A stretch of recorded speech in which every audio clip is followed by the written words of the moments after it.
ॐ सदाशिवसमारम्भां श्रीशङ्कराचार्यमध्यमाम् अस्मदाचार्यपर्यन्तां वन्दे गुरुपरम्परां।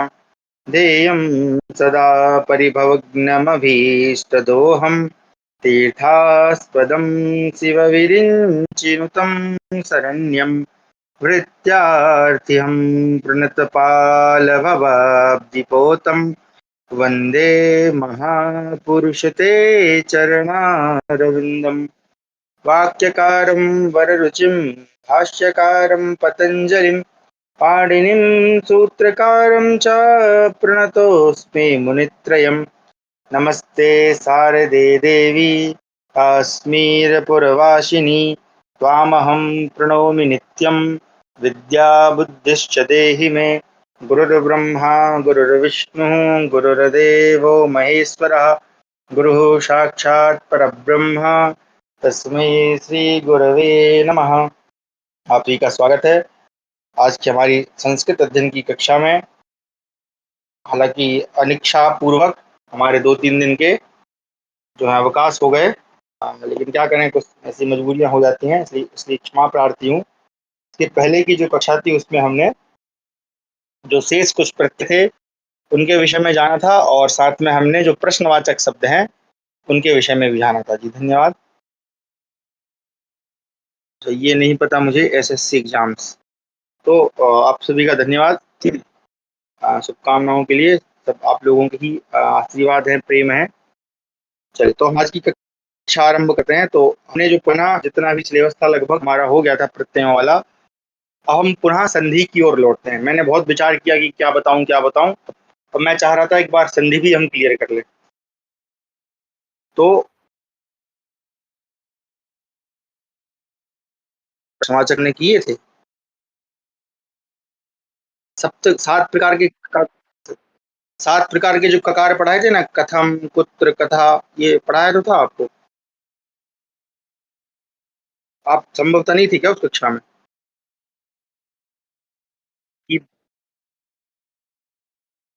धन्यवाद। हाँ हाँ, उसमें कथम था, कुत्र था और कीदृशः था, कथम, ये सब पढ़ाए थे। किम शब्द का बताया था मैंने, किम शब्द किस प्रकार से बनेगा। तो आप एक बार देख लीजिएगा जैसे वो अपलोड होती है यूट्यूब में। जी धन्यवाद दीदी। चलिए तो हम पुनः एक बार संधियों की ओर लौटते हैं, क्योंकि आप सभी ने होमवर्क किया, अब मैंने उसको चेक किया लेकिन मैं उसको रिप्लाई नहीं दे पाया। क्षमा चाहती हूँ, आप सभी ने बहुत अच्छा कर रहे हैं। छोटी छोटी 1-2 गलतियां होती हैं, उनको मैं बोलना मतलब अच्छा नहीं मानता। ठीक है, आप जो है वो सीख रहे हैं, सीखने की मतलब परंपरा में ये होगा। तो चलिए कोई बात नहीं। तो अब हम क्योंकि उसमें थोड़ी थोड़ी जो गलतियां होती हैं वो कहीं ना कहीं संधि के कारण भी होती हैं। तो एक बार हम जो अब जितनी शेष संधि बची हैं, कौन कौन सी बची हैं हमारी, व्यंजन संधि और विसर्ग संधि, इनको भी हम पूर्ण करते हैं। उसके बाद हम फिर आपको मैं गारंटी देता हूँ कि आप किसी भी प्रकार का श्लोक हो या कोई सामान्य संस्कृत हो उसको आप अच्छे से समझ पाएंगे और उसके संधि इत्यादि भी कर पाएंगे। ठीक है। तो व्यंजन संधि भी प्रमुख रूप से 11 प्रकार की होती है, और भी कई सारी होती है, लेकिन हम यहाँ 11 प्रकारों को देखेंगे। उसमें भी 11 में से भी हो सकता है हम 8 ही पढ़ें। ठीक है। तो चलिए तो हम पढ़ते हैं। हाँ, हालांकि आज मेरा वो पेन था वो कहीं गुम गया है, मैं ट्रेनिंग में गया था, इसलिए इससे काम चलाना पड़ेगा। चलिए तो पहली जो संधि है उसका नाम है इष्टुत्व संधि। मैं आशा कर रहा हूँ आपको दिखाई दे रहा होगा। संधि का नाम है इष्टुत्व संधि। ठीक है। ये संधि हमने जो स्वर संधियां थी वो तो सारी पढ़ ली हैं। अब हम व्यंजन संधि की ओर जा रहे हैं। तो पहली संधि है इष्टुत्व संधि। ठीक है। लेकिन उसके पूर्व पहले ये समझ लेते हैं कि व्यंजन संधि है क्या। ठीक है। ये पहली संधि में, अच्छा इसको थोड़ा छोटा कर लेता हूँ, ये ऐसे नहीं होगा। ठीक है, छोटे बड़े से फर्क नहीं पड़ेगा यहाँ। तो इसको यहाँ कर देते हैं, रुकिएगा, थोड़ा सा समस्या आएगी क्योंकि पेन कहीं गायब हो गया, वो ट्रेनिंग में लेके गया था, मैं गिर गया हूँ। ठीक है। चलिए तो ये संधि है इष्टुत्व संधि, लेकिन उसके पहले हम समझते हैं। चलिए ऊपर नीचे भी नहीं होगा, ये भी समस्या है। चलिए खैर, अब मैं दूसरा वाला वो निकाल दूंगा अगर हो जाएगा तो। खैर चलिए यही समझते हैं। तो व्यंजन संधि है क्या, देखिए आप सभी ने व्यंजन पढ़े हैं, है ना। एक बार उनको अपनी कॉपी पलटा के देख लीजिए। मैं यहाँ लिखने का प्रयास करता हूँ। जैसे कवर्ग है, तो कवर्ग में का, खा, गा, घा, ञ, ये हमने पढ़े थे। उसी तरह से चवर्ग होगा, उसी तरह से टवर्ग होगा, उसी तरह से तवर्ग होगा, उसी तरह से पवर्ग होगा। इनके टोटल कितने होते हैं हमारे 25, है ना। हर एक वर्ग में 5 अक्षर हैं और टोटल 5 हमारे वर्ग हैं, तो 25 अक्षर। इन सभी को हम कहते हैं स्पर्श। इसके बाद होते हैं यण, जिनको हम कहते हैं य, व, र, ल। इसके अलावा 3 प्रकार के शकार होते हैं, है ना। ये होता है हमारा तालव्य श, ये होता है हमारा मूर्धन्य श, और ये होता है हमारा दंत्य श। इसके अलावा एक अतिरिक्त वर्ण है अ, और बाकी जो है हमारे 4 या 5 जो हैं संयुक्त व्यंजन होते हैं। चूंकि वो संयुक्त हैं इसलिए उनको यहाँ सम्मिलित नहीं करेंगे, क्योंकि वो संयुक्त है, वो तो किन्हीं दो व्यंजनों से मिलके बन रहे हैं। तो ये जो हमारा जो चार्ट है इसको आप याद रखिएगा, ठीक है। अरे भाई अच्छा, ये वो भी नहीं हुआ, ठीक है। तो ये जो हमारा व्यंजन का जो चार्ट है इसको आप लोग याद रखिएगा, क्योंकि इससे ही आपको व्यंजन संधि समझ में आएगी, ठीक है।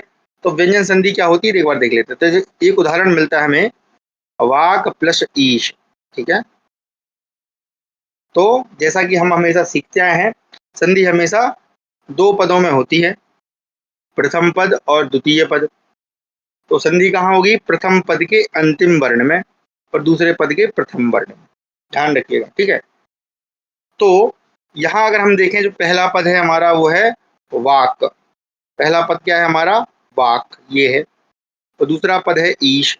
तो अगर मैं कहूँ वाक का अंतिम वर्ण क्या है, तो अंतिम वर्ण अगर आप देखें तो वाक में जो का है उसमें हलंत लगा हुआ है, इसलिए अंतिम वर्ण क्या होगा इसका?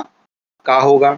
और दूसरा पद जो ईश है इसका प्रथम वर्ण क्या है? ई है। तो आप यहाँ ध्यान से देखें तो वाक में जो का है वो व्यंजन है और ईश का जो ई है वो स्वर है। यानी कि व्यंजन संधि में पहले क्या होगा? पहले पद के अंत में व्यंजन होना आवश्यक है, ठीक है, उसमें व्यंजन होना चाहिए। उसी तरह से दूसरे पद में स्वर हो सकता है, जैसे ई है, आ, ई, उ, री, ए, ऐ, ओ, औ, कुछ भी हो सकते हैं। उसी तरह से दूसरी संधि देखते हैं, संधि है सत प्लस चित, ठीक है। एक दूसरा उदाहरण है सत प्लस चित। इसको मैं बताता हूँ, सत प्लस चित, ठीक है। अब क्या है, यहाँ अगर हम ध्यान से देखें तो जो सत है इस पहला पद है और चित क्या है? दूसरा पद है। तो सत के अंत में अगर आप देखें तो सत का अंतिम यानी पहला जो पद है सत, उसका अंतिम वर्ण क्या है? तकार है, आधाता है। और उसी तरह से अगर आप देखें चित, जो दूसरा पद है इसका प्रथम वर्ण क्या है? चकार है, ठीक है ना। चा में ई और फिर ता, ये हमने वर्ण विच्छेद में सीखा था। तो इस प्रकार से अगर आप देखेंगे कि ये जो ता है और ता के बाद यहाँ पर क्या है? देखिए चा है, यानी कि जो व्यंजन संधि है वो पहले पद में व्यंजन होना अनिवार्य है, परंतु दूसरे पद में स्वर भी हो सकता है और कोई व्यंजन भी हो सकता है। इसका नाम ही है व्यंजन संधि।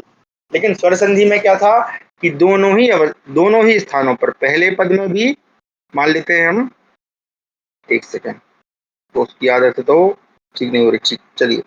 तो जैसे कि दीर्घ संधि है तो यहाँ पर भी स्वर है और यहाँ पर भी स्वर है। उसी तरह से गुण संधि देखें, तो क्षमा करें, यण संधि देखें तो यहाँ भी स्वर है और यहाँ भी स्वर है। तो स्वर संधि में क्या था कि दोनों स्थानों पर स्वर होना आवश्यक है, परंतु व्यंजन संधि में ऐसा नहीं है। व्यंजन संधि में बस पहले पद में व्यंजन होना चाहिए, दूसरे पद में या तो स्वर हो सकता है या तो व्यंजन हो सकता है, ठीक है। आशा करता हूँ आप समझ गए। इसको मिटाते हैं, आगे हम बढ़ते हैं। तो अब पहली जो संधि है वो हमारी इष्टुत्व संधि। संधि का नाम है इष्टुत्व संधि, इस प्रकार से, ठीक है, इष्टुत्व संधि। क्या कह रही है? पहले उदाहरण देखते हैं फिर इसको समझते हैं। अच्छा, देखिए इसमें 2 शब्द हैं, एक तो है स, इष्टुत्व में दिख रहा है आपको श, ये कौन सा सा है? मूर्धन्य सा है। उसी तरह आपको दिख रहा है चू, है ना। चू का मतलब है चवर्ग। चवर्ग में क्या क्या आ जाता है? चा, छा, जा, फिर झा और अंत में आ जाता है यं, ठीक है। और त्वा, त्वा का मतलब क्या हुआ? अगर आप इसको, एक सेकंड रुकिएगा, क्षमा करें, हाँ, इसको कहेंगे हम त्वा तवर्ग। तवर्ग का मतलब क्या हो गया? त्वा का मतलब आप यहाँ समझे तवर्ग। मैं सूत्र हालांकि ऐसे नहीं कहता, मैं आपकी सरलता के लिए समझा रहा हूँ। कि आप संधि के नाम से ही समझ जाएं। तो त्वा से आप लगा लें सब तवर्ग। तो तवर्ग में क्या क्या होता है? ता, था, दा, धा और न। इस प्रकार 5 अक्षर होते हैं तवर्ग में। और इसके अतिरिक्त देखिए, अब हमने उच्चारण स्थान पढ़े थे, अब आपको पता चलेगा कि उच्चारण स्थान की महत्ता क्या है। ठीक है, आप जरा सोच के बताएं कि जो तवर्ग है इसका उच्चारण स्थान क्या है। जरा आप लोग बताएं, आपने पढ़ा है, तवर्ग का उच्चारण स्थान क्या है? जी, दंत। बहुत सुंदर, क्या है? दंत है। तो अब इन तीनों सकार में कौन सा सकार है जो कि दंत है? पहला, दूसरा या तीसरा? कौन सा है? तीसरा है। राइट, ये तो हमको पता है, ये दंतशा है। तो ये भी किस में आ जाएगा? तवर्ग में ही माना जाएगा। क्यों? क्योंकि इनका उच्चारण स्थान सेम है। इसी तरह से यहाँ पर देखें, अगर इस तरफ आप देखेंगे तो इस तरफ देखेंगे तो इसके चवर्ग के साथ यहाँ पे स लिखा हुआ है। क्यों लिखा है? क्योंकि चवर्ग का जो उच्चारण स्थान है वही इस सकार का भी उच्चारण स्थान है। आ रहा समझ में? तो अब ध्यान रखना है, संधि क्या कहती है। पहले उदाहरण देता हूं फिर आपको समझा। ठीक है, क्या कह रहे हैं? देखिए, उदाहरण है सद प्लस जनः। सद प्लस जनः, यही उदाहरण। एक सेकंड, इसको मिटा दूं मैं एक गोले को ताकि मैं ठीक से लिख पाऊं। हाँ, सद प्लस जनः। ठीक है, ये आपको याद रहेंगे ना, ये तो आपको याद है। तो पहला पद देखिए क्या है? सद है। दूसरा पद क्या है? जनः। अब जब इसकी हम संधि करेंगे, नियम क्या कहता है इस चुत्व संधि का, कि देखिए, अगर चवर्ग का, चवर्ग मतलब ये सभी है ना, चवर्ग के पांचों अक्षर और शकार, मूर्धन्य शकार, और तवर्ग का यानी तवर्ग के पांचों अक्षर और शकार, इनका अगर योग हो, योग मतलब ये आपस में मिल रहे हो, है ना, जहाँ पे हम कहते हैं ना परासन्निकर्षा संहिता, और जहाँ संहिता होती है वहां संधि होती है। ठीक है, तो जब ये आपस में मिले, इन पे इनका आपस में योग हो, तो जो तवर्ग है, ये जो तवर्ग है, इसके स्थान पर क्या हो जाएगा? सवर्ग हो जाएगा। क्षमा करें, चवर्ग हो जाएगा। यानी कहीं पर भी दो पदों जब आपस में मिल रहे हैं, उन दो पदों में अगर तवर्ग है और चवर्ग है, उन दोनों के योग में जब दोनों का योग होगा, तो जो तवर्ग है, यानी ये सा ता था दा धा ना, ये अगर कहीं पर है तो इनके स्थान पर चवर्ग हो जाएगा। मैं आशा करता हूँ आप समझ गए होंगे। नियम क्या कह रहा है कि एक बार फिर से रिपीट करो ताकि अच्छे से दिमाग में बिठा लीजिए, क्योंकि ये व्यंजन संधि की पहली संधि है। जो काम हम यहाँ करेंगे वही सारे काम हम आगे भी करेंगे। क्या कह रहे हैं कि वर्णों के संयोग में अगर कहीं पर तवर्ग है और तवर्ग के तुरंत बाद क्या है? चवर्ग है। ठीक है, अब ये बाद में भी हो सकता है और पहले भी हो सकता है, यानी दोनों का कहीं पर भी योग हो। कहने का मतलब ये हुआ कि यहाँ पर मान लीजिए हमको एक दूसरा शब्द ले लेते हैं, जैसे यहाँ पे सच लिखा है, सच लिखा है, तो ये सच, और यहाँ पर मान लेते हैं हम लिखा है तनहा। इस प्रकार से उल्टा कर लेते हैं इसको। ठीक है, तो अब यहाँ पर भी देखिए क्या है? ये चवर्ग है और ये तवर्ग है, तो यहाँ पर भी योग है। तो कहने का मतलब हुआ कि अगर चवर्ग और चवर्ग का योग होगा, तो जो भी तवर्ग का अक्षर है उसके स्थान पर चवर्ग हो जाएगा। ठीक है, तो कैसे होगा? अब प्रश्न उठ गया कि भैया चलो चवर्ग तो करना है, लेकिन कैसे करें? हमको पता ही नहीं है किसके स्थान पर क्या करना है। तो उन्होंने कहा क्रमशः या उच्चारण स्थान के आधार पर।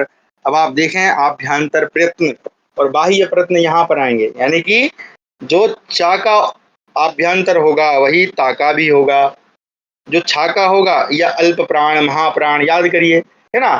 तो क्रमशः कहने का मतलब क्या है? यही है कि भाई जो सा का अल्प प्राण महाप्राण या आभ्यंतर प्रयत्न होगा वही इस वाले सा का होगा, जो चा का होगा वो ता का होगा, जो छा का होगा वही था का होगा।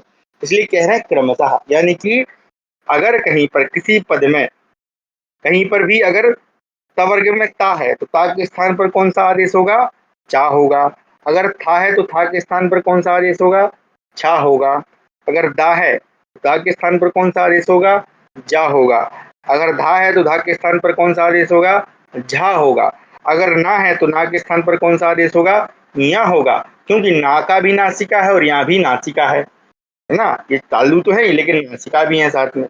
उसी तरह से अगर कहीं पर सा होगा सवर्ग का और उसके बाद में अगर च वर्ग है तो उसके स्थान पर ये वाला सा हो जाएगा। अब उदाहरण से समझते हैं, ठीक है। ये थोड़ी खिचड़ी मैंने पका दी है लेकिन फिर भी मैं आशा करता हूँ आप समझ गए होंगे, ठीक है। इसको मैं मिटा देता हूँ, पूरा साफ करता हूँ तो फिर हम अच्छे से समझेंगे ना। तो साफ कर दिया, एक सेकंड रुकिए, ये थोड़ा सा स्लो काम करते हैं भाई साहब। चलिए, तो उदाहरण हमारा था सत, सॉरी क्षमा करें, सद प्लस जनाह। देखिए अब यहाँ पर क्या है, वही है, ये है तवर्ग का दा। तवर्ग का कौन सा अक्षर है? तीसरा अक्षर है, ता था दा है। और तवर्ग के बाद यहाँ पर क्या है, देखिए चवर्ग है ना। जा क्या है? चवर्ग का अक्षर है। कौन सा अक्षर है? तीसरे। देखो अब संधि के समय ऐसा जरूरी नहीं है कि यहाँ पर जा ही हो, है ना। मतलब वर्ग का हो सकता है, यहाँ पर मान लेते हैं थोड़ी देर के लिए हम ऐसा मान लेते हैं कि यहाँ पर जनह के स्थान पर यहाँ पर लिखा है चनहा, ऐसे लिखा हुआ है, चनहा लिखा है। तो भी तो क्या संधि होती? तो उत्तर है जी हाँ। क्यों? क्योंकि क्या कह रहे हैं कि तवर्ग के बाद में चवर्ग हो, चवर्ग का कोई सा भी लेटर हो, उससे फर्क नहीं पड़ता, है ना। मान लीजिए चनहा की जगह हम यहाँ लिख देते चा छा छनहा, छनहा लिख देते, तो ये भी तो चवर्ग है ना, छा भी तो चवर्ग है। तो कुछ भी हो सकता है। तो अगर ऐसी स्थिति हो तो बदलाव कहाँ पर होगा, परिवर्तन किसके स्थान पर होगा? कहा जो तवर्ग है उसके स्थान पर। अब यहाँ देखें, यहाँ सद और जना में तवर्ग कहाँ पर है? ये दा है, तवर्ग क्या है? दा है, तो दा के स्थान पर परिवर्तन कर देंगे। तो दा के स्थान पर अब क्या होगा? तो कहा जो दा है, मतलब जो भी वर्ण है वही तवर्ग का जो भी अक्षर है उसी के क्रमशः जो अक्षर होगा वही बदल जाएगा। तो दा जो है तवर्ग का कौन सा अक्षर है? तीसरा अक्षर है। तो दा के स्थान पर चवर्ग का तीसरा अक्षर होगा। तो तब चवर्ग का तीसरा अक्षर क्या है? चा छा जा, यानी कि ये जो दा है इसके स्थान पर क्या हो जाएगा? जा हो जाएगा। इतना सा काम। अब इन सबको पुनः मिला देंगे तो सा का हो जाएगा सा। अब चूंकि जा के बाद यहाँ पुनः व्यंजन है तो जा कैसा रहेगा? आधा रहेगा। और जना का हो जाएगा जनहा। हमारा शब्द बन जाएगा सज्जनहा। ठीक है, आया समझ में? ये और एक दो उदाहरण देखते हैं तो आप और अच्छे से समझ जाए। ठीक है, चलिए थोड़ा सा आगे बढ़ते हैं। चलिए, आगे बढ़ाने का सिस्टम इसमें है नहीं। ठीक है, मैं इसको अगल बगल में भी नहीं होगा क्या, ये थोड़ा छोटा करता हूँ। नहीं हो रहा, वो स्क्रीन पे ही लिखा है ना इसलिए। चलिए खैर कोई दिक्कत नहीं। तो ये सद प्लस जनहा, ठीक है, इसको मैं मिटा के ही लिखता हूँ। या एक काम करते हैं ना, दूसरा पेज खोल लेते हैं। नहीं खोल रहा, ठीक है, एक सेकंड रुकिए, इसको बैक करने का प्रयास करता हूँ मैं। यहाँ से हो जाएगा? नहीं, यहाँ से हो जाएगा। हाँ हाँ, ये दिख रहा है ना, न्यू नोटबुक। नहीं, तो कुछ और ही है। रुकिए रुकिए एक सेकंड, ये है। उसने वो फोटो मांगा, फोटो लेके आ रहा था। ठीक है, ये आ गया। लेकिन वो तो दिख तो वो ही रहा है ना। अरे ये तो समझ, ये वो मेरा पेन जो है ना कहीं गायब हो गया, पता नहीं, मैं प्रशिक्षण में लेके गया था, मुझे नहीं लेके जाना था, ये समस्या वाला काम। चलिए कोई बात नहीं, ठीक है, अब इसी से काम चलाएंगे। ठीक है, कल नहीं तो फिर मैं दूसरा वाला बोर्ड डाउनलोड कर लूंगा। चलिए, तो पहला था सद प्लस जन। अब दूसरा उदाहरण देखते हैं, जैसे कि लिखा है, चलिए इससे देखते हैं। कश, कश प्लस चित, कश प्लस चित। ठीक है, यहाँ पर भी वही स्थिति है। क्या कह रहे हैं कि भैया तवर्ग और चवर्ग के मेल होने पर, योग होने पर क्या होगा? जो तवर्ग है उसके स्थान पर क्या हो जाएगा? क्रमशः चवर्ग हो जाएगा। तो यहाँ आप देखें, जो कश शब्द है इसका अंतिम अक्षर क्या है? शकार है। तो क्या सकार तवर्ग में आता है? यहाँ बिल्कुल आता है, क्योंकि जो तवर्ग का उच्चारण स्थान है वही सा का है।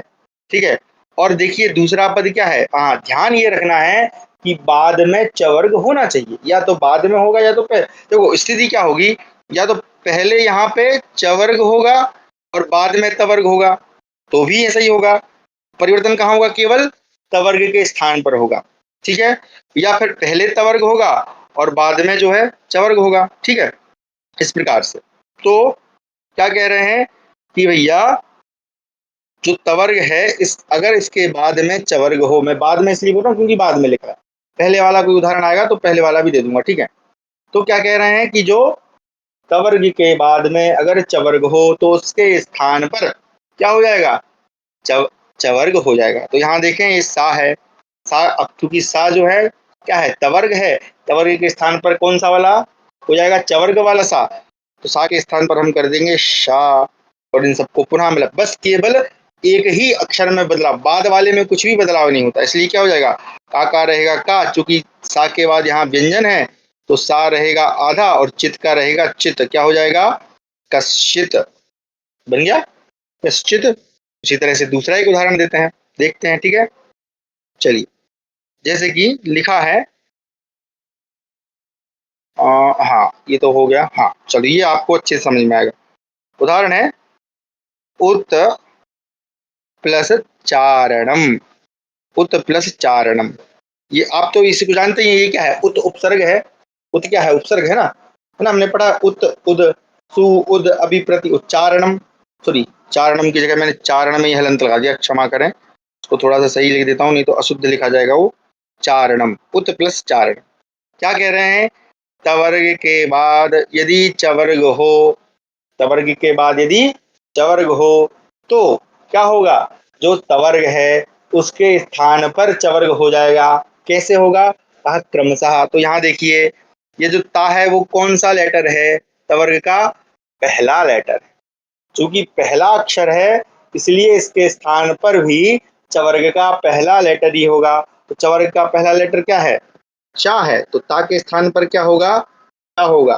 अब इन सबको मिला देंगे तो क्या हो जाएगा, ऊ का रहेगा ऊ, चूंकि चा के बाद चा है इसलिए क्या हो जाएगा, आधा चा, और चारणम क्या बन जाएगा हमारा, उच्चारणम, क्या बन जाएगा जी, उच्चारणम। आया समझ में, ठीक है। तो इस प्रकार से हमारी इष्टुत्व संधि है। एक उदाहरण मैं आप लोगों को देता हूँ, आप लोग करके बताइएगा, ठीक है। इसमें उदाहरण कहाँ गए भाई, हाँ चलो ये वाला देता हूँ, ये थोड़ा सा अच्छा है। हाँ इसको लिख लीजिए जब तक, क्योंकि मुझे सबको डिलीट करना पड़ रहा है, समस्या आ रही है, ठीक है। चलिए बता रहा हूँ इसको,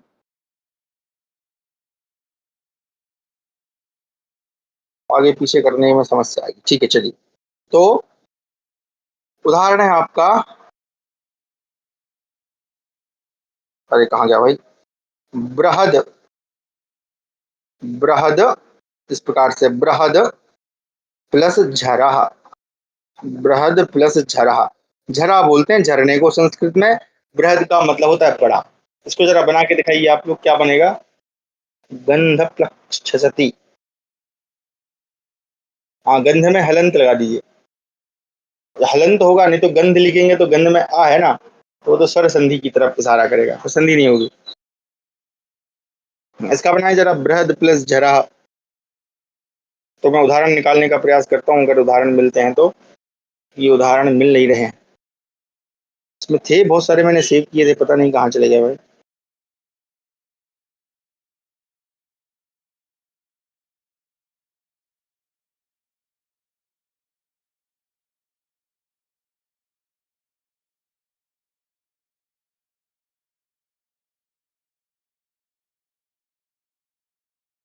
हाँ हाँ मिल गया मिल गया मिल गया, ठीक है चलिए मिल गया।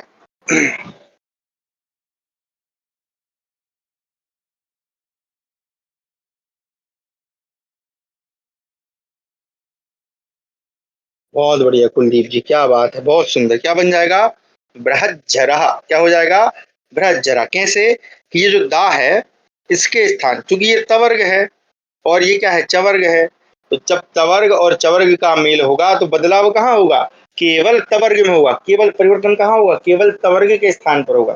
तो चूंकि दा जो है वो तवर्ग का तीसरा अक्षर है, इसलिए उसी के स्थान पर तीसरा ही अक्षर होगा चवर्ग का, तो चवर्ग का तीसरा अक्षर क्या है, जा है, तो हो जाएगा जा। तो क्या बनेगा, ब्रह, सॉरी मैंने डबल दीर्घ लगा दिया, क्षमा करें, वापस हो भाई। हाँ, क्या हो जाएगा? ब्रह, जा के दा के स्थान पर हो गया जा, और झरा का झरा क्या हो जाएगा? बृहज्झरा। हो गया कि नहीं? बृहज्झरा। ठीक है। अच्छा चलिए, अब आपको मैं एक उदाहरण देता हूँ, आप लोग बना के बताइएगा, ठीक है? आ, इसको इसको लिख लीजिए अगर लिख रहे हैं तो। बृहद प्लस झरा, बृहज्झरा, ठीक है। चलो अब मिटा दे। अच्छा देखिए, एक सेकेंड, कहाँ गया डिलीट वाला? ये रहा, ठीक है चलिए। अब दूसरा उदाहरण देता हूँ, जैसे देखिए इसको बनाइएगा। अरे यार, ये मुझे आदत उस वाले की ना, तो ये दिक्कत करता है। जगत, वो घूम गया वो। हाँ, इसको लिखिएगा, जगत प्लस जननी। शब्द क्या है? जगत प्लस जननी। जरा बनाइए, क्या होगा?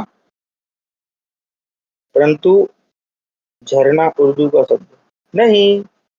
झरना उर्दू का नहीं है, संस्कृत से झरहा। संस्कृत में निर्झर बोलते हैं, निर्झरहा, झरहा, ये सब संस्कृत शब्द है।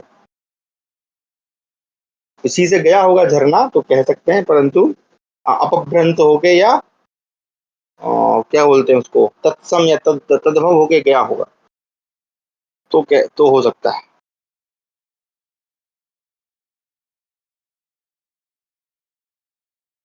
हाँ जी, क्या हो जाएगा? जगत जननी। क्या बात है, क्या हो जाएगा? जगत जननी। नहीं नहीं, थोड़ा सा गलत हो गया, तो जरा ठीक से बनाइए।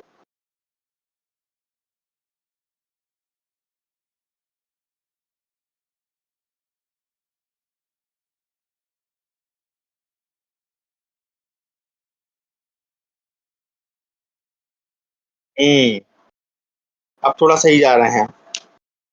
जगत जननी क्या हो जाएगा? जगत जननी, है ना? ये ता है, परिवर्तन कहाँ होगा? केवल तवर्ग में ही होगा। तो तवर्ग कौन सा अक्षर है? पहला है ना, तो ता के स्थान पर क्या करेंगे? चा करेंगे, जगत जननी होगा। क्या होगा? जगत जननी। लेकिन बाद में जगत जननी बन जाएगा, अब ऐसा मत सोचिएगा कि जगत जननी, लेकिन वो आगे की संधि में बनेगा, आगे फिर एक संधि और होगी इस पे, तो चा के स्थान पर फिर जा हो जाएगा, है ना? अब यहाँ पे मूल शब्द क्या है? जगत। जगत से पहले बनेगा जगत, और जगत का जो चा है ये भी चा में, जा में परिवर्तित होगा, वो आगे एक संधि आएगी उसमें होगा। लेकिन अभी के लिए यही शब्द सही है। क्या होगा? जा, गा, और चा रहेगा चा, और जननी का जननी, जगत जननी, इस प्रकार से बनेगा। फिर क्या होगा? क्योंकि शब्द अशुद्ध है ना? शब्द ऐसे नहीं बोले, हम कह रहे हैं ना जगत जननी, तो जो चा है वो भी फिर जाके तीसरे अक्षर में परिवर्तित होगा। तो ऐसे दो संधियां होती हैं ना, ध्यान रखिएगा। व्यंजन संधि से आपका कार्य बढ़ जाएगा, यहाँ पर एक नहीं बल्कि दो दो तीन तीन संधियां हो जाती हैं जहां जहां जरूरत पड़ती है। आगे जब पढ़ेंगे तो वहां पूर्ण रूप भी होता है ना? मतलब जो स्वर संधि है वो भी लगती है कहीं कहीं। तो अभी सामान्य रूप से क्या बनेगा? जगत जननी। जो हम अभी कौन सी संधि पढ़ रहे हैं?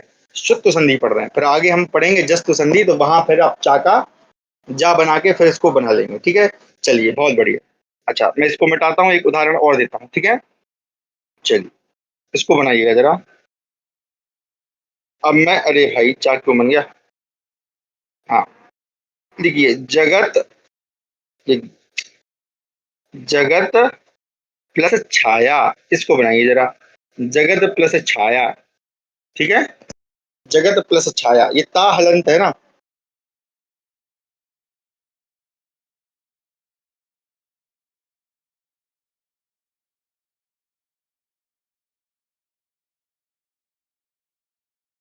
अरे भाई ये तो,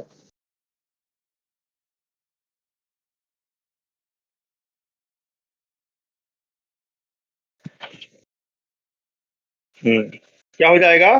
ता के स्थान पर चा हो जाएगा, क्योंकि ता पहला अक्षर है। ता के स्थान पर हो जाएगा चा, तो क्या बन जाएगा? जगत छाया। क्या हो जाएगा? जगत छाया। देखिए, अब समझ में आ रहा है आपको ये कैसे कैसे शब्द हमको मिलते हैं, है ना? जगत, अब ये फिर हमको कहाँ काम पड़ेगा? ये समास में काम पड़ेंगे सारे संधियां।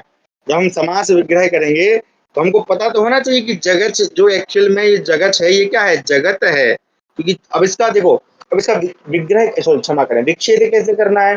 तो जैसा हम कर रहे हैं ठीक उसका उल्टा कर दीजिए। जैसे कि उदाहरण के लिए एक हम देखते हैं,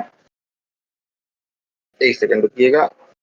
अरे भाई मिट जाओ। जैसे हमने उदाहरण लिया था सचित, क्या लिया था? सचित। ये था हमारा उदाहरण पहला वाला। अब इसका हमको क्या करना है? विच्छेद करना है। तो विच्छेद करने के लिए क्या करना है? हमने देखा कि भैया यहाँ चकार है, तो अब चूंकि चा पहला अक्षर है, तो पहले अक्षर के स्थान जब विच्छेद करेंगे तो उसके स्थान पर पहला अक्षर कर दीजिए। तो चा चूंकि च वर्ग का पहला है तो त वर्ग का पहला हो जाएगा, तो क्या हो जाएगा? सत हो जाएगा। क्या हो जाएगा? सत। ठीक उल्टा कर देना है, मतलब ये विच्छेद करना इसका ज्यादा सरल होता है शब्द बनाने की अपेक्षा। विच्छेद करना, जैसे एक उदाहरण मैं देता हूँ, आप लोग विच्छेद करके बताइएगा, ठीक है? तो मैं मिटाता हूँ, ठीक है? चलिए मैं आपको पूरा शब्द ही लिख के देता हूँ। शब्द है उज्ज्वलः। शब्द है उज्ज्वलः। करिए जरा, क्या होगा इसका संधि विच्छेद? क्या होगा? उज्ज्वलः। उज्ज्वला योजना आपने सुना हुआ है ना?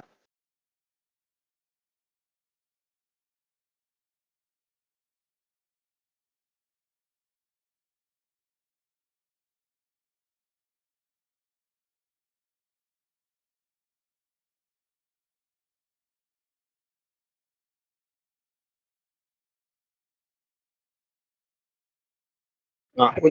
और अगर ये हो गया हो तो फिर अपन इसको ये वाला करके बताइए। चिदानंद। चिदानंद रूपा शिवोहम शिवोहम। हाँ, इसका करिए चिदानंद का, बहुत सुंदर। उत प्लस ज्वला। उद प्लस ज्वला, ठीक है, बहुत बहुत सुंदर। उद हो जाएगा ना, क्योंकि जा है। जा कौन सा अक्षर है? तीसरा है, तो तीसरे के स्थान पर तीसरा कर दीजिए। इस संधि में क्या हो जाएगा? उद हो जाएगा। और फिर इसको एक संधि और करेंगे तो वो आगे उत हो जाएगा बाकी सब। अब चिदानंद का करिए, चिदानंद। हालांकि ये संधि पढ़ाई नहीं मैंने, लेकिन मैं चेक कर रहा हूँ कि कहाँ तक हम जा रहे हैं।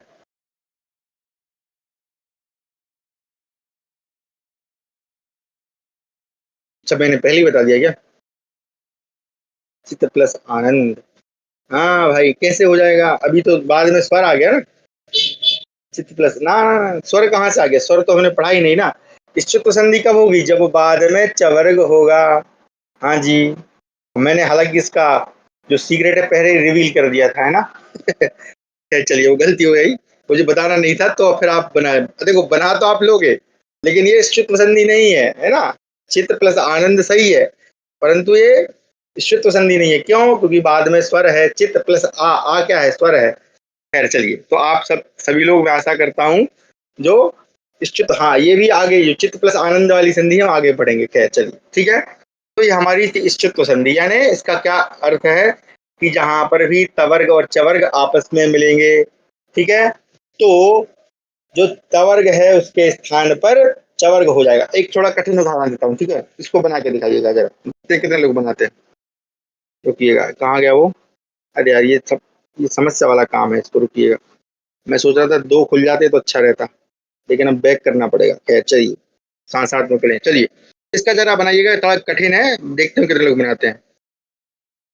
सार्गिन जय। सार्गिन। सार्गिन प्लस, यहाँ पे सार्गिन है, जय। सार्गिन जय। बनाइए जरा, क्या बनेगा? ये रेफ है ना? सार्गिन सार्गिन सार्गिन किसको बोलते हैं? जो भगवान विष्णु का धनुष है, सारंग धनुष है ना? कृष्ण भगवान रखते हैं ना सारंग धनुष पाणी, तो सार्गिन जय। क्या बनेगा? जरा बना के बताएं जरा। ये थोड़ा कठिन है ना? देखो, अगर ये आप अच्छे से समझ गए ना, तो फिर बाद की संधियां समझाने में मुझे सरलता होगी बिल्कुल। फटाफट फटाफट आप ऐसे मक्खन जैसे समझेंगे फिर। इसलिए इसमें थोड़ा सा अधिक टाइम दे रहा हूँ, बाकी कोई दिक्कत नहीं।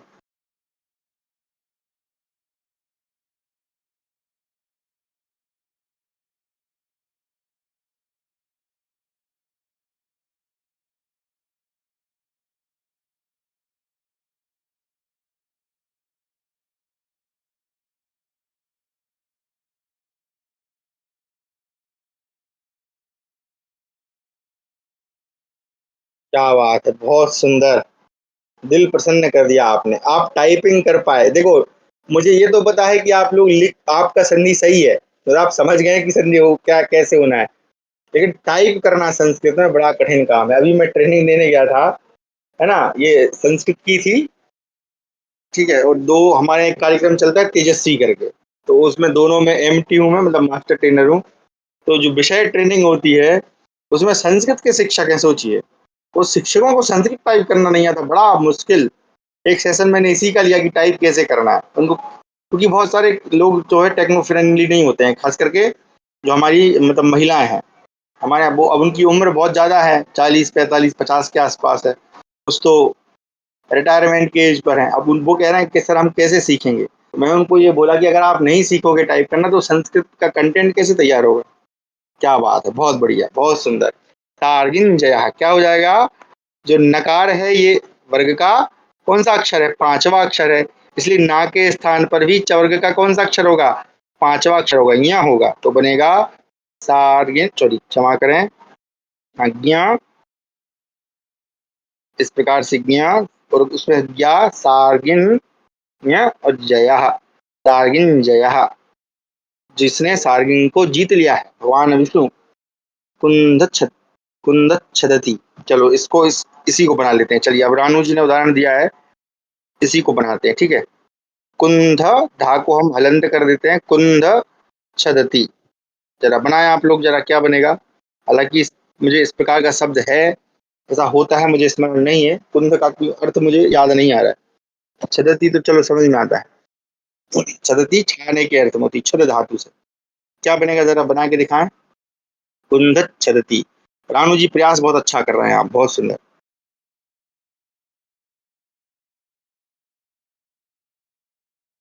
क्या होगा, चलो हम फटाफट, अच्छा बना लीजिए पहले, फिर हम करते हैं। धकार है, धकार कौन सा अक्षर है ये देखिएगा।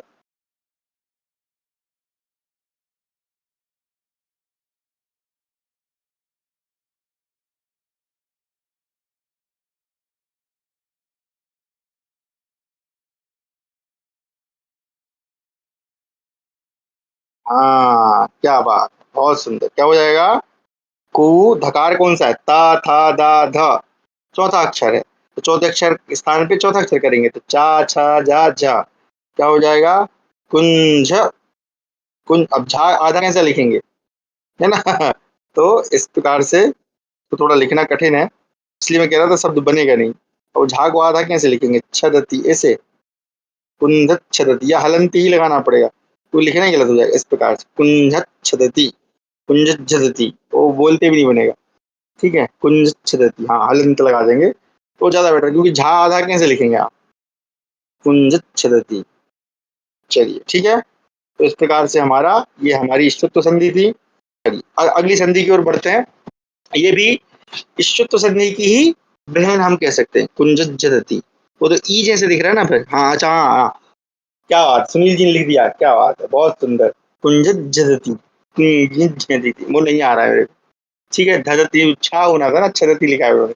खैर चलिए, वो सब देखो इसी से पता चल जाता है कि शब्द अशुद्ध है, क्योंकि नहीं बोलते बन रहा ना, तो कुंध नहीं है, कुंध शब्द है ही नहीं फिर वहां पे।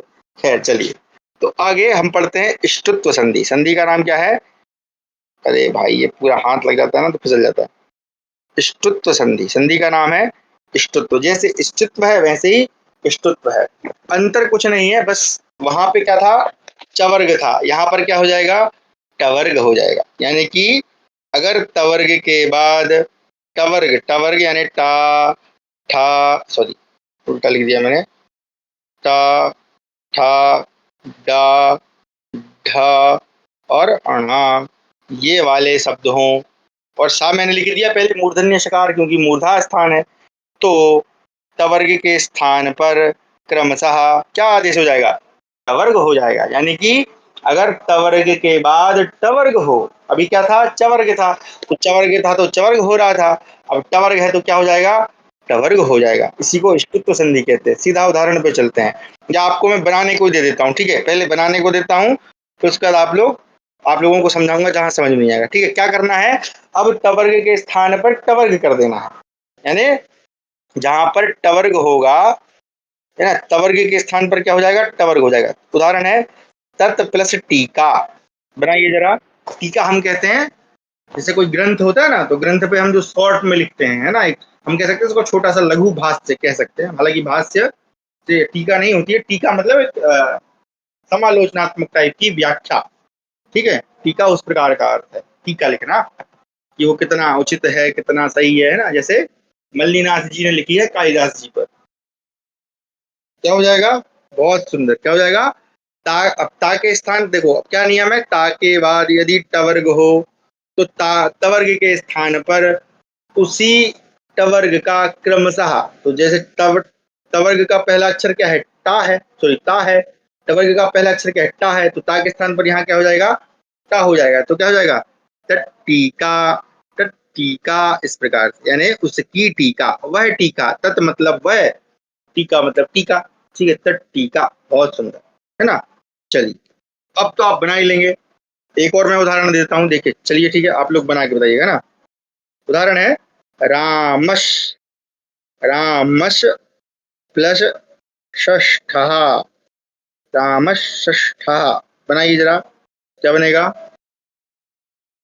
या इस प्रकार से एक ये बना लीजिए, उद प्लस डयनम, उद प्लस डयनम, डय धातु से डयनम बनता है, ल्युट करके, डय होती है उड़ने के अर्थ में, है ना, उड़ने के अर्थ में, डय धातु, डयते, ऐसे बनेंगे, डयते, डयेते, डयन्ते।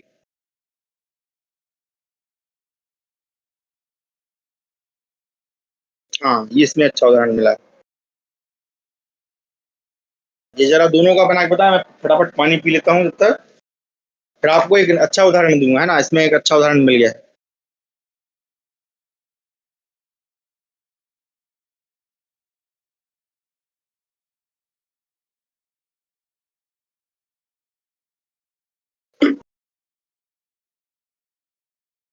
हाँ, थोड़ा टाइपिंग में समय लग सकता है, लेकिन बहुत अच्छा लिख रहे हैं आप लोग। मैं बड़ा प्रसन्न हूँ कि कम से कम, चलिए, एक लक्ष्य तो हमारा पूरा हुआ, आप लोग टाइपिंग करना सीख गए। अब सब लोग कर रहे हैं तो ये बड़ी प्रसन्नता की बात है। क्या बात है, क्या बात है, बहुत सुंदर। थोड़ा सा इधर उधर हो सकता है, लेकिन बहुत सुंदर। हाँ, क्या हो जाएगा, सकार के स्थान पर शकार होगा, कौन सा, मूर्धन्य शकार होगा, क्योंकि बाद में क्या है, टवर्ग है। तो क्या हो जाएगा हमारा, राम षष्ठ, राम षष्ठ, छठवा राम, राम षष्ठ, राम षष्ठ, ठीक है। उसी तरह से उद प्लस डयनम, क्या होगा, उद प्लस डयनम, बहुत सुंदर। हाँ, षकार राम षष्ठ, ये इसमें बिना पेन के, मैं पेन लेने गया था, मिला नहीं मेरे को, मैं आपके पास दिन से जाऊंगा, लेके आऊंगा।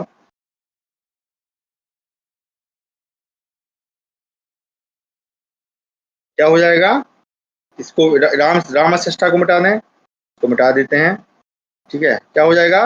अब देखिए, यहाँ द है, द तीसरा लेटर है, टवर्ग का भी क्या होगा, तीसरा लेटर, टवर्ग का तीसरा लेटर क्या है, टा ठा ड, तो दा के स्थान पर भी क्या हो जाएगा, ड हो जाएगा, सबको मिला के बना लेंगे, उड्डयनम, क्या हो जाएगा, उड्डयनम, ऊपर उड़ना, उत्कर्ष की ओर बढ़ना, उड्डयनम, है ना, बढ़िया ना, इस प्रकार से, रामष्ठ उड्डयनम, उड़ना, उड्डयन किसको बोलते हैं, उड़ने को बोलते हैं, ठीक है जी। चलिए, आगे बढ़े। हाँ, बहुत सुंदर। अब एक आपको अच्छा, एक बहुत विशेष उदाहरण देता हूँ। हालांकि आप वो शब्द से परिचित हैं, इसलिए आप शब्द बना लेंगे, लेकिन मैं इसके पीछे का लॉजिक जानना चाहूंगा, ठीक है। चलिए, आप लोग जरा बनाइए, कृष प्लस नहा, बनाइए जरा, क्या बनेगा, सर लॉजिक बताइएगा, है ना। शब्द तो शब्द से आप परिचित है, इसलिए आप बना लेंगे, लेकिन संधि क्यों हो रही है, कहाँ परिवर्तन होना चाहिए, कृष्ण, हाँ, क्या, क्या, दूसरा देना था मुझे, मैंने सरल वाला दे दिया। हाँ, तो परिवर्तन कहाँ हो रहा है, टवर्ग में हो रहा है, ध्यान रखिएगा। देखो, ये वो उदाहरण है जिसमें मैंने कहा था कि चाहे चवर्ग या टवर्ग पहले हो तो भी, या बाद में हो तो भी, परिवर्तन कहाँ होगा, केवल तवर्ग में होगा। तो यहाँ अगर आप देखें, कृष प्लस ना में जो तवर्ग है वो क्या है, ना है, ता था दाधा न, पंचम अक्षर है किसका, तवर्ग का। तो ये देखो, तवर्ग है बाद में, बाद में है ना जो है कहाँ, बाद में है। तो वैसे अभी तो आप कहेंगे सर कि अभी तो आप बता रहे थे कि पहले होना चाहिए, तवर्ग पहले हो टवर्ग बाद में हो, ऐसा नहीं, आगे पीछे कहीं भी हो तब भी क्या होगा, परिवर्तन केवल तवर्ग के स्थान पर होता है, इसलिए क्या हो जाएगा, देखो कई लोग इसकी बहुत अच्छी ऐसी संत महात्मा जो है तो इस प्रकार ही व्याख्या करते हैं, बताता हूँ। नहा, ना के स्थान पर क्या हो गया, नहा हो गया, कृष्ण, ठीक है, ना के स्थान पर, हाँ, तो परिवर्तन कहाँ हुआ, तवर्ग पर ही हुआ, तवर्ग का पांचवा अक्षर ना है, इसलिए ना के स्थान पर हो जाएगा न, ठीक है। और अब देखो इसकी व्याख्या मैंने एक सुनी थी एक महात्मा जी से, मैं गया था वृंदावन, कुछ दिन रहा था, फिर आ गया था, भागवत करने का मेरा विचार नहीं था, इसलिए मैं आ गया था, ठीक है। तो क्या होता है, कृष, कृष कर्षणे धातु है, कृष धातु, और नहा जो है, हालांकि ये पुल्लिंगवाची शब्द है, लेकिन अगर आप ध्यान रखें नहा कहाँ बनता है ना, आप अस्मत् शब्द याद करें, है ना, अस्माकम, है ना, अस्माकम नहा, है ना, क्या बनता षष्ठी, मम में, आवयो नौ, अस्माकम नहा, नहा हमारे, हमको, है ना, इस प्रकार से। द्वितीया में भी बनता है भाई, माम में सॉरी माम में आवाम नौ, है ना, और अस्मान नहा, तो कहा कि जो हमको खींचे, जो हमको आकर्षित कर ले वही कृष्ण है, अर्थात ता की लाइन में जितने अक्षर होते हैं उनमें ही हाँ जी, ता में नहीं, तवर्ग में, तवर्ग में परिवर्तन होगा, और परिवर्तन क्या होगा, टवर्ग होगा, अगर टवर्ग बाद में है तो टवर्ग हो जाएगा, और चवर्ग बाद में है तो चवर्ग हो जाएगा। उसी प्रकार से देखिए उदाहरण है, मैं एक और देता हूं आपको, क्या है, चलो ये है विष, है ना, क्या है, विष प्लस नुहु, विष प्लस नुहु क्या हो जाएगा, यहाँ पे देखिए टवर्ग है, टवर्ग देखो शर्त पूरी होनी चाहिए, शर्त क्या है कि तवर्ग के साथ चवर्ग हो, है ना, सॉरी क्षमा करें, तवर्ग के साथ टवर्ग हो या चवर्ग हो, है ना, चवर्ग होगा तो चवर्ग होगा, टवर्ग होगा तो टवर्ग होगा, तो यहाँ पे शर्त वही है कि यहाँ टवर्ग हो, टवर्ग के साथ में क्या हो, चवर्ग हो, तो परिवर्तन कहाँ होता है, केवल चवर्ग में होता है, परिवर्तन चवर्ग में नहीं होगा, चवर्ग है वो जैसा है वैसा ही रहेगा, तो वी का रहेगा वी, शा का रहेगा शा, और ना के स्थान पर कर देंगे ना, तो क्या हो जाएगा, विष्णु, है ना, इस प्रकार से आपका विष्णु बन जाएगा, ठीक है। चलिए, तो ये हमारी इष्टत्व और इष्टत्व संधि थी। अब हम आगे चलते हैं, ठीक है। अच्छा, ये दो संधियां जो है अपदांत और पद दोनों में होती है, ठीक है। एक बात, अब थोड़ा आपका पूर्व ज्ञान चेक किया जाएगा, ठीक है, पूर्व ज्ञान ध्यान रखिएगा। अगली संधि जो है बड़ी आवश्यक नहीं परमावश्यक है, संधि का नाम है जस्त्व संधि, मैंने गलत लिख दिया, क्षमा करें, आधा सकार होगा जस्त्व संधि, संधि का नाम है जस्त्व संधि, और आप मान के चले कि ये एकमात्र ऐसी संधि है, देखिए इष्टत्व का प्रयोग तो बहुत होता है, ऐसा नहीं कि नहीं होता है, लेकिन जस्त्व संधि एक ऐसी संधि है जिसका प्रयोग सबसे अधिक होता है, सबसे अधिक होता है, ठीक है, इसलिए इसको ध्यान से पढ़िएगा। तो ये संधि दो प्रकार की होती है, कौन सी होती है, एक होती है पदांत पदांत जसत्व, है ना, पदांत यानी पद के अंत में जस, पदांत, या फिर इसको मैं ऐसे लिखता हूँ, रुकिए, पद और अपद। अब ये पद और अपद क्या है, जिन्होंने पुरानी कक्षा नहीं की है संभवतः वो उससे परिचित नहीं होंगे। पद सुप्तिगंतम पदम, ऐसे शब्द जिनमें या तो सुप लगे हों या तिंग लगे हों उनको क्या कहते हैं, पद कहते हैं। साधारण भाषा में कहें तो शब्द रूप और धातु रूप, ठीक है, धातु रूप तिंग है और शब्द रूप सुप है, और अपद क्या है, अपद जिसमें तिंग और सुप नहीं लगे हैं, जो प्रातिपदिक है।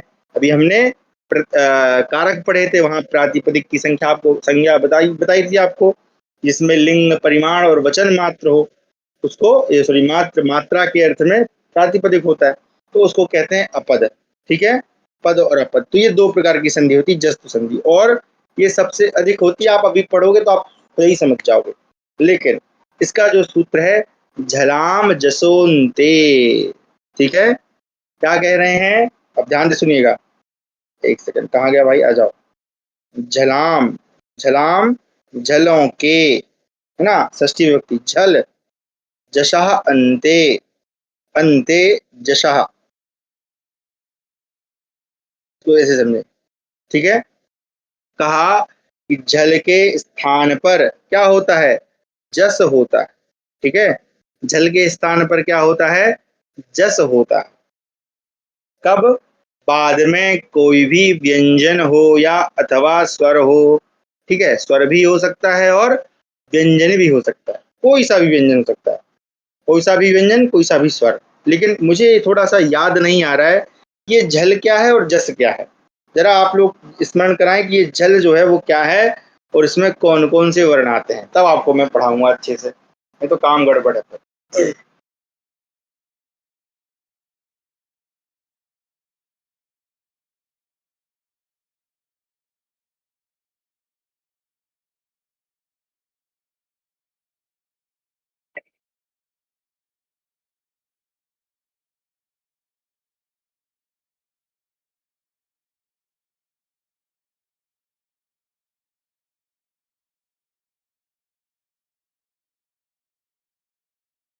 झल झल झल झल, झकार और लकार।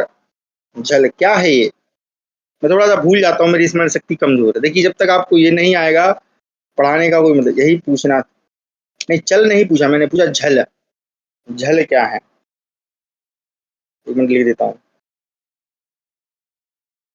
झल, ये झल क्या है पहले इसको बताइए।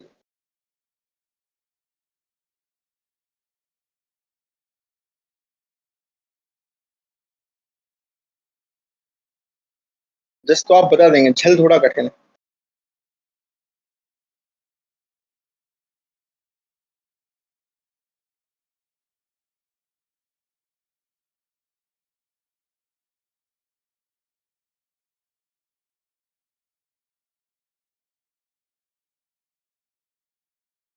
झा से ला तक के वर्ण, क्या बात है, बहुत सुंदर, बहुत सुंदर, तालियां। हाँ, कहाँ के झा से, झावा ये, हाँ क्या क्या बात है, बहुत बढ़िया। चलिए आप लोगों को क्या था, झावा ये खड़ दस, जाव गढ़ दस, हा फा छाठा था छाटा तव, का पाय ता शा शा र हल। तो झवाए घड़ दस के झा से लेकर हल के ला तक जितने भी वर्ण हैं, I have some network issue, stream नहीं देख पा रहा, ठीक है कोई बात नहीं। तो कहाँ, झवाए गढ़ दस के झा से लेकर कहाँ के, हल्के ला तक जितने भी वर्ण हैं, कौन कौन से हैं, झा, भा, यहाँ छोड़ना है क्योंकि अंतिम इत है, इत को छोड़ना है, तो झा और भा। फिर क्या है, खड़ा, खड़ा है ना, खड़ा, सा को छोड़ देना है।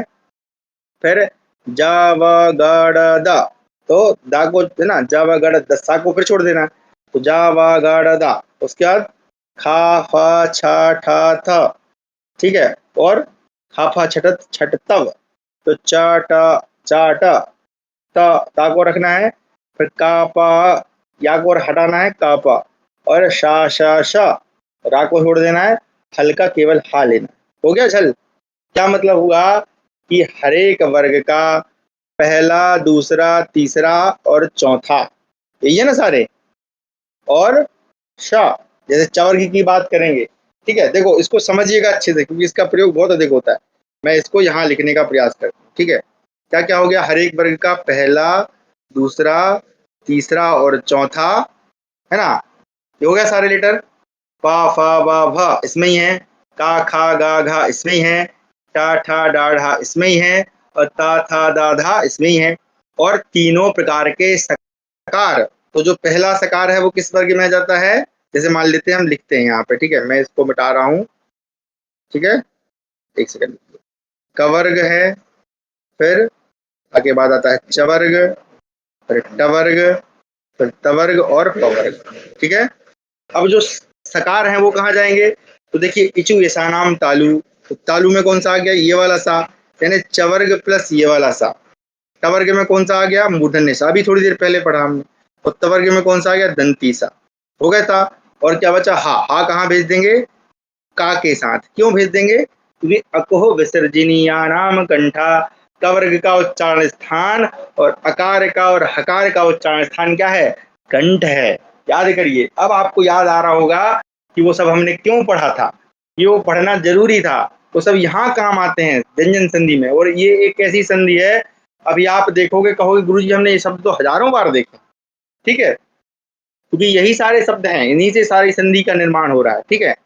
तो क्या कहा कि झल के स्थान पर क्या होता है, जश होता है। अब जस क्या है, जस जवगड़दस है ना, जवगड़दस के जा से जवगड़दस के सातक ही होता है जस। तो जवगड़दस में क्या होता है, जा व ग ड़ दा, ठीक है, यही है ना। जकार है, वकार है, गकार है, डकार है और दकार है। अब ये क्या है सारे, ये हर एक वर्ग का तीसरा अक्षर है। जा कौन से वर्ग का तीसरा अक्षर है, चा छा जा। बा किसका है, पा फा बा, है ना। और गा किसका है, का खा गा। और डा किसका है, टा ठा डा।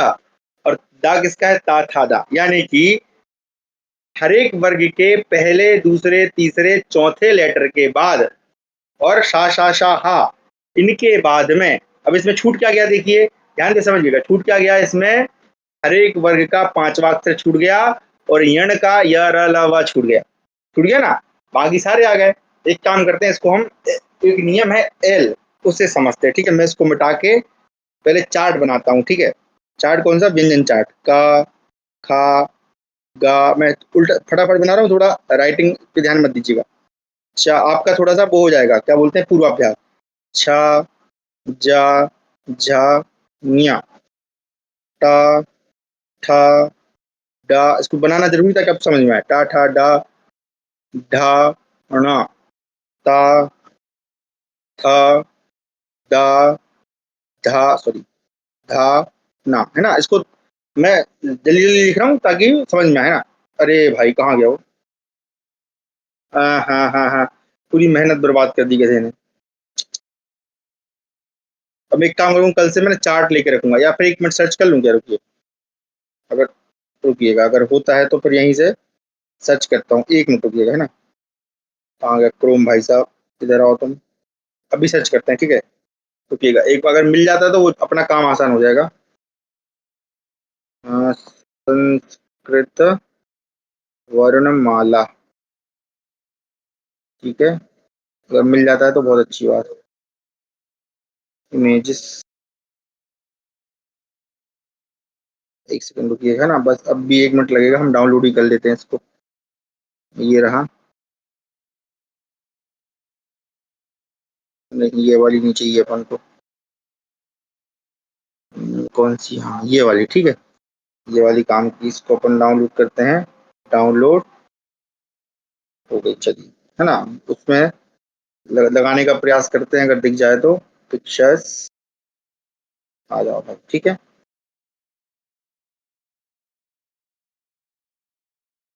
बड़ा क्यों नहीं हो रहा, होगा होगा, ठीक है, हो गया हो गया, चलिए, बहुत बहुत धन्यवाद। तो ये कमजोर सा दिख रहा है लेकिन, हाँ ठीक है। आशा करता हूँ समझ रहे होंगे। इसकी हाई क्वालिटी अगर किसी को मिलती है तो यहाँ भेज दीजिए, मैं यहीं पे ले आऊंगा, ठीक है। खैर चलिए, तो हम समझते हैं, देखिए क्या है। अरे भाई बड़ी समस्या वाला काम, ठीक, चलिए। तो देखिए क्या हो गया, हर एक वर्ग का पांचवा अक्षर गया। ये नहीं, रुको दूसरे पेन से करता हूँ ताकि वो दिखाई दे। तो 1 मिनट रुकिएगा, कैंसल कलर दूसरा लेके आते हैं, लाल वाला, लाल खतरे का निशान, ठीक है।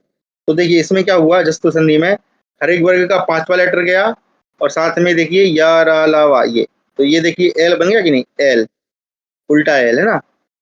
बाकी सारे अक्षर आ गए, हर एक वर्ग का पहला, दूसरा, तीसरा, चौथा, और सा शा शा शा हा। अब ये शा शा को आप जैसे देखिए, हा को कहाँ लिख दीजिए, कवर्ग के साथ में, और ये वाले सा को चवर्ग के साथ में, ये वाले सा को टवर्ग के साथ में, ये वाले सा को तवर्ग के साथ में, क्योंकि इनका उच्चारण स्थान सेम है, पवर्ग का जरूरत ही नहीं है अपन को, ठीक है। तो इस प्रकार से ये जस्तु संधि है। तो कहा इन वर्णों के बाद में अगर कोई भी स्वर हो, ठीक है, कोई भी स्वर हो अथवा कोई व्यंजन हो, तो उसके इन सब के स्थान पर, यानी जो भी वर्ग होगा, जैसा वर्ग होगा, उसी वर्ग का तीसरा अक्षर यानी जस आदेश हो जाएगा, है ना। अगर मान लीजिए क वर्ग है तो क वर्ग के स्थान पर क्या हो जाएगा, ग हो जाएगा, ग वर्ग का तीसरा लेटर, सॉरी क वर्ग का तीसरा अक्षर। अगर च वर्ग होगा तो च वर्ग का तीसरा लेटर हो जाएगा। अगर ट वर्ग होगा तो ट वर्ग का तीसरा हो जाएगा। अगर त वर्ग है तो त वर्ग का तीसरा हो जाएगा, ठीक है। तो इस प्रकार से ये नियम था। इसको हम थोड़ा सा, इसको क्या हो गया, इसको हम डिलीट कर देते हैं। अब समझते हैं, ठीक है। चलिए उदाहरण से समझते हैं। ठीक है, जैसे कहीं पर लिखा है अच प्लस अंतः। ठीक है, क्या लिखा है? अच प्लस, देखिए ये स्वरों में भी होता है ना, ध्यान रखिएगा, स्वर के साथ भी होती है, अभी बताया था ना उदाहरण। तो अच प्लस अंतः क्या हुआ? लेकिन ध्यान क्या रखना, पहले पद का जो अंतिम वर्ण है वो व्यंजन होना चाहिए, दूसरे में कुछ भी हो। तो कहा अगर किसी भी वर्ग के बाद, वर्ग मतलब वर्गीय व्यंजन, कौन कौन से जो बच गए हैं उनको छोड़ के, यानी झल के स्थान पर, झल मतलब प्रत्येक वर्ग का पांचवा लेटर और यण को छोड़कर अगर बाद में कोई स्वर या व्यंजन हो। अब देखिए ये तो है चकार, चवर्ग है। अगर मान लीजिए यहाँ पे तवर्ग होता तब तो कौन सी संधि हो जाती? इष्टुत्व संधि हो जाती। अगर टवर्ग होता तो इष्टुत्व हो जाती। अब ना यहाँ तवर्ग है ना चवर्ग है, तो कौन सी संधि होगी? जस्त संधि होगी। देखो जो जहां पर जौन सी संधि होती है वही वही लगानी पड़ती है। गुरु जी होमवर्क वाला सेक्शन चेक कर लीजिए। अच्छा क्षमा करें, एक बार देख लेता हूँ मैंने देखा नहीं। अच्छा हाँ हाँ, धन्यवाद, ये आ गया आ गया। इसको डाउनलोड कैसे करेंगे भाई? ठीक है, इसकी आवश्यकता वो हो गई है ना? ठीक है, आप समझ गए। हाँ इसको देख लीजिए, धन्यवाद लूसीफर जी। जिसको नहीं समझ में आ रहा वो यहाँ से देख सकते हैं। ठीक है, तो क्या कह रहे हैं कि अगर प्रथम वर्ण मतलब, अब अगर चवर्ग टवर्ग होता तो वहां इच्छुत्व या अष्टुत्व कर लेते, लेकिन भैया यहाँ तो स्वर आ गया, तो अब क्या करें? कहा कि जस तो करिए। तो जो जो भी वर्ग का अक्षर है उसके स्थान पर उसी वर्ग का तीसरा लेटर हो जाएगा। तो च वर्ग का तीसरा अक्षर क्या है जी? जा है। चा छा जा, तो चा के स्थान पर क्या हो जाएगा? जा हो जाएगा। तो क्या बन जाएगा? अच का आ का रहेगा आ। अब देखें यहाँ पे ध्यान से, जा के बाद यहाँ पर क्या है? आ है, स्वर है। चूंकि स्वर है इसलिए व्यंजन जाके किसमें मिल जाएगा? स्वर में। तो जा कैसा हो जाएगा? पूरा हो जाएगा। और अब क्या बचा? आधा ना और तहा, क्या बन गया? अजंतहा। क्या बन गया? अजंतहा। समझ में आया? अभी याद करिए, आपको थोड़ी देर पहले उदाहरण दिया था मैं, इसको लिख लीजिए फिर मिटा रहा हूं मैं। ठीक है, अभी थोड़ी देर पहले आपको उदाहरण दिया था वाक प्लस ईशा। ठीक है, इसको मिटा देते हैं। चलिए क्या है? वाक, वाक मतलब वाणी, और ईश का मतलब होता है ईश्वर। तो वाणी का ईश्वर, वाक ईश। क्या है? देखिए का है, का के बाद यहाँ पर क्या है? ई है। तो क्या होगा? जस तो होगा। तो ठीक है, तो अब क्या कह रहे हैं? तो परिवर्तन कहाँ होगा? वो जिस वर्ग का अक्षर है उसी वर्ग का तीसरा लेटर। तो क वर्ग का तीसरा अक्षर क्या है? का खा गा। तो का के स्थान पर क्या हो जाएगा? गा हो जाएगा। सबको मिला दीजिए, वा का रहेगा वा। गा, गा के बाद यहाँ पर क्या है जी? देखिए ई है। तो ई है इसलिए क्या गा जाके किसमें मिल जाएगा? ई में। तो क्या हो जाएगा? दीर्घ ई है इसलिए दीर्घ लगा दिया, वागी। और शाह क्या हो जाएगा? वागी शाह, है ना? वागीशाह, वाणी का ईश्वर। ठीक है, चलिए एक हम जो है वो वाला उदाहरण देखते हैं, व्यंजन वाला। ठीक है, जैसे कि हाँ इसको बताता हूं मैं, रुकिएगा, इसमें उदाहरण कम दिए रहते हैं। चलो मैं उदाहरण दूसरे उससे निकालता हूँ ताकि आपको ज्यादा उदाहरण मिले। कहाँ गया भाई उदाहरण वाला? ये रहा। आ जाओ प्रभु जी, तुम्हारी आवश्यकता है। हाँ जैसे देखिए, हाँ ये तो बड़ा प्रसिद्ध उदाहरण है भाई, ये तो सबको ही पता होना चाहिए। जगत प्लस नाथ। क्या है? जगत प्लस नाथ। ठीक है भैया, ये तो क्या हो गया? तवर्ग है। नहीं यार, ये कैसे हो गया? हाँ ना ना ना ना, ये नहीं, ये तो गलत संधि बता दी मैंने, क्षमा करें, गलत हो गया भाई, ये नहीं होगा।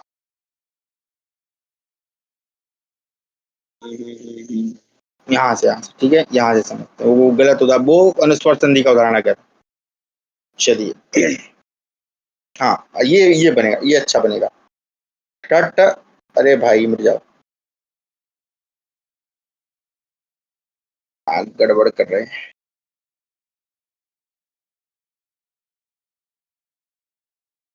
ठीक, चलिए ये, अरे ये भी वही वाला उदाहरण है, क्योंकि मैं अच्छा सा उदाहरण देखता हूँ जो आपको अच्छे से समझ। हाँ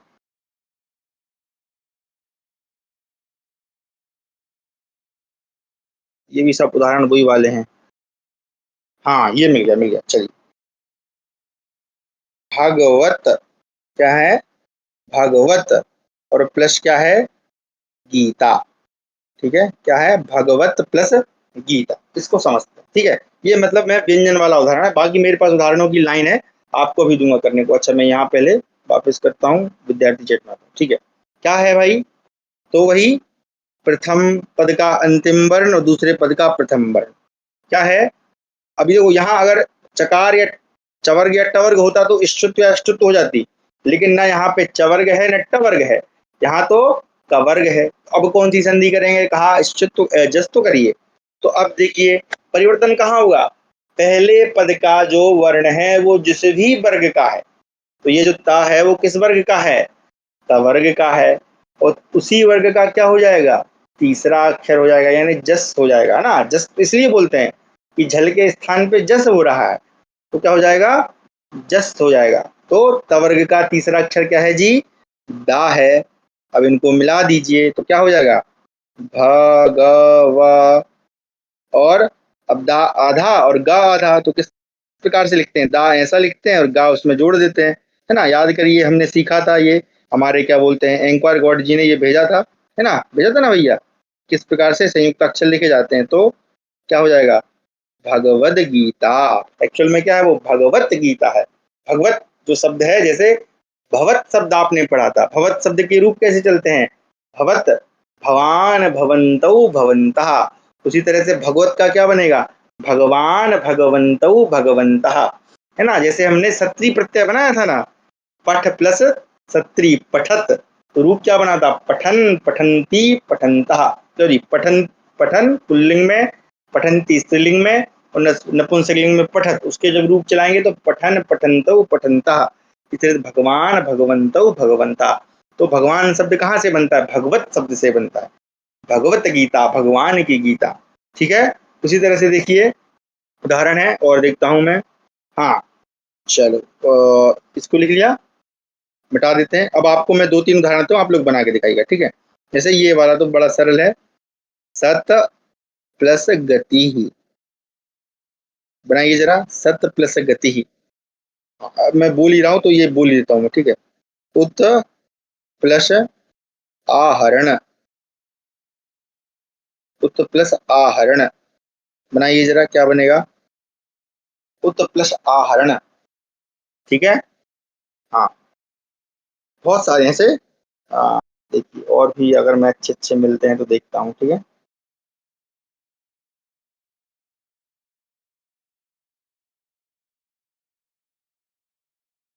हाँ ये तो बड़ा फेमस उदाहरण है, दिक प्लस अम्बरः। अब मैं स्वर और व्यंजन के मिक्स दे रहा हूँ, दिक प्लस अम्बरः। हाँ ये तो बनना ही चाहिए भैया। चलो इसको बना लो, पहले 3 बना लो फिर आपको देता हूँ।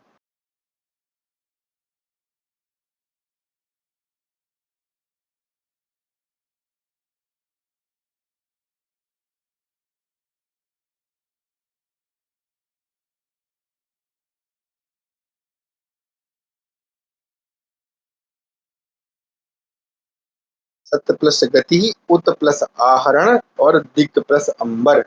हाँ बहुत बढ़िया, बाकी लोग भी लिख रहे होंगे आशा है, आशा से यत अन्य जनाः भी लिखन्ति यत्। चलिए, पहले का क्या उत्तर है, पहले का उत्तर है सदगति ही, सदगति। ता के स्थान पर दा हो जाएगा, ता के स्थान पर दा कर देंगे। वित्ता जो है वो तवर्ग का अक्षर है, उसी जिस वर्ग का अक्षर है उसी वर्ग का तीसरा लेटर कर देना है। उसी तरह से उत प्लस आहरण, तो ता के स्थान पर पहले यहाँ पर क्या होगा, दा, और दा जाके किसमें मिल जाएगा, देखो बाद में ध्यान रखिएगा, अगर बाद में स्वर होता है तो व्यंजन जाके स्वर में मिल जाता है, अगर स्वर नहीं होता है तो वो आधा ही रहता है, क्योंकि व्यंजन व्यंजन तो आपस में मिलते नहीं है। इसलिए क्या हो जाएगा, उत प्लस आहरण उदाहरण, क्या हो जाएगा, उदाहरण। ठीक है, उसी तरह से दिक प्लस अंबर क्या हो जाएगा, दिगंबर, है ना। जय शंभुनाथ दिगंबरम, दिगंबरम, दिक का मतलब होता है दिशा, अंबर का मतलब होता है कपड़ा, तो जिसका कपड़ा ही दिशाएं हैं वो दिगंबर है ना, जो दिशाओं रूपी कपड़ों को धारण करता है, दिगंबर। ठीक है, चलिए अगला एक बनाइएगा, ये तो बड़ा प्रसिद्ध है, ये अगर आपको उदाहरण नहीं दिया तो मैं समझूंगा कि मेरा आज का पाठ कंप्लीट नहीं है। उदाहरण है, ऋक प्लस वेद, ऋक प्लस वेद बनाइए जरा, क्या बनेगा?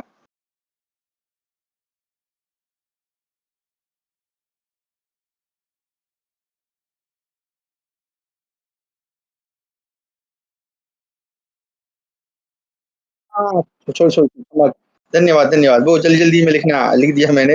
हाँ, और री बनाना था, त्राही बन गया। धन्यवाद जी, धन्यवाद सुधार के लिए। री, इस प्रकार क्या हो जाएगा? हाँ, क्या बनेगा? गा के स्थान पर, सॉरी, का के स्थान पर उसी वर्ग का तीसरा लेटर हो जाएगा, क्या हो जाएगा? ऋग्वेद। क्या हो जाएगा? ऋग्वेद। देखिए, अब याद आया आपको कि क्यों ये संधि अधिक जरूरी है? क्योंकि ये सारे शब्द हम सुनते हैं। ऋक, ऋग्वेद के विशिष्ट मंत्रों का नाम है। ऋक उनके, देखिए उसमें एक शब्द था ऋचा, है ना? ऋचा शब्द आपने सुना, रिच उसको बोलते हैं। तो उसके जो मंत्र उनको ऋक कहते हैं, है ना? ऋचा उसी से बनता है। खैर चलिए, बहुत सुंदर। अब एक थोड़ा कठिन वाला देता हूँ, ठीक है? कठिन वाला इन द सेंस कि लिखने में कठिन है, बाकी आप लोग बना लेंगे, ठीक है? मुझे ऐसा विश्वास है। ठीक, चलिए। उदाहरण है, सट प्लस रसा, सट प्लस रसा। ठीक है, बनाइए जरा, क्या बनेगा?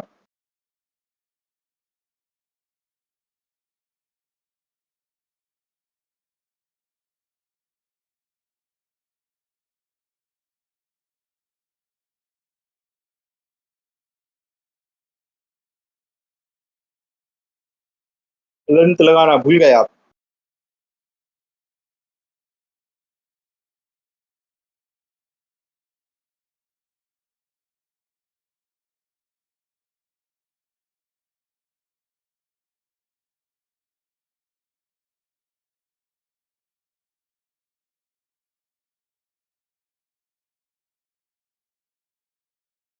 क्या हो जाएगा? टा के स्थान पर हम कर देंगे डा, क्योंकि ट वर्ग का तीसरा अक्षर क्या है? डा। शब्द हो जाएगा षड रसा, बन जाएगा इस प्रकार से, षड रस।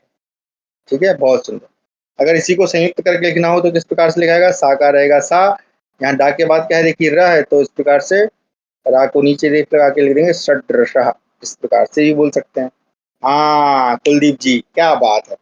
षड रसा ऐसे है ना, डा को रा के साथ मिलाएंगे तो षड रसा ऐसे बनेगा, षड रसा। रा का पूरा पूरा हो जाएगा, क्योंकि रा नीचे भले लगा है लेकिन वो है पूरा। ठीक है, चलिए। अब आज की कक्षा को एक बड़े सुंदर नाम के साथ समाप्त करते हैं। उदाहरण है, जगत प्लस ईश।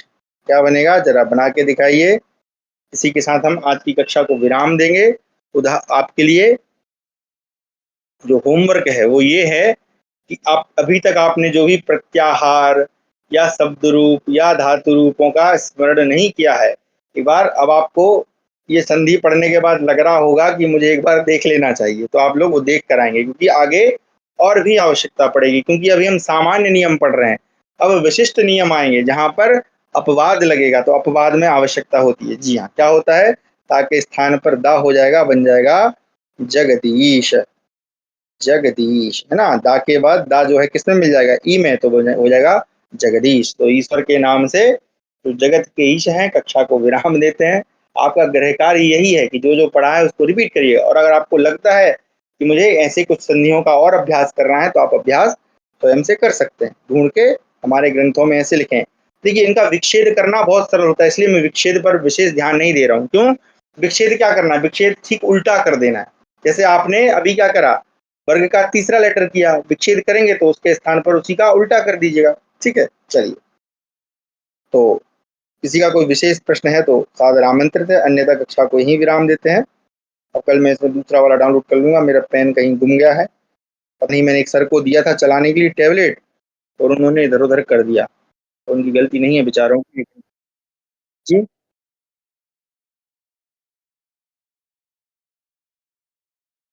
अच्छा, स्तुत्व, स्तुत्व ऐसे, शा टा, यानी इन दोनों के स्थान पे तवर्ग, स्तुत्व, स्तुत्व, स्तुत्व और जस्तव। अब आगे फिर आएगी हमारी लत्व, है ना? लत्व संधि आएगी, छत्व संधि आएगी, बहुत सारी संधियां हैं इसमें व्यंजन में। ठीक है, मैं एक बार नाम पढ़ देता हूँ, रुकिए देखिए, बड़े मज़ेदार मज़ेदार नाम है। उनको नाम लेने में बड़ा मज़ा आता है। जस्ट एक पदांत जस्त है, फिर एक अपदांत जस्त आएगी, है ना? अनुस्वार आएगी, फिर पर सवर्ण आएगी, फिर तोरली से लत्व संधि होगी, फिर एक छत्व संधि है ना? और बस हाँ, इतनी है। हाँ, अनुनासिक, अनुनासिक तो भूले गए। यरोनुनासिका, यरोनुनासिके सॉरी, यरोनुनासिके अनुनासिको। इसमें पिटा था मैं, इसलिए मेरे को याद है। तो गुरुजी ने याद करने को दिया था, सूत्र याद ही नहीं हो रहा था मेरे से। यरोनुनासिके अनुनासिको, थोड़ा सा एक चांडा खाया था मैंने बचपन में, 9th क्लास में। खैर, इसलिए तो याद हो गया ना वो। चलिए, तो धन्यवाद आप सभी का जुड़ने के लिए। शांति पाठ के साथ कक्षा को समापन करते हैं। सभी लोग दोहराएंगे, सर्वे भवन। संस्कृत से डर नहीं लगता, संस्कृत के अपवादों से। नहीं नहीं नहीं, अपवाद भी ऐसे कुछ नहीं है। अपवाद ऐसे कि विशेष नियम है, तो थोड़ा सा दिमाग में रखिएगा, तो बाकी सब बन जाता है। ठीक है, चलिए। सर्वे भवन्तु सुखिनः, सर्वे सन्तु निरामयाः, सर्वे भद्राणि पश्यन्तु, मा कश्चित् दुःखभाग् भवेत्। ओम शांति शांति शांति। आप सभी का धन्यवाद जुड़ने के लिए। सभी को नमस्कार। हर हर महादेव। कल पुनः इसी समय पे जुड़ेंगे। सभी को नमस्ते, नमस्कार।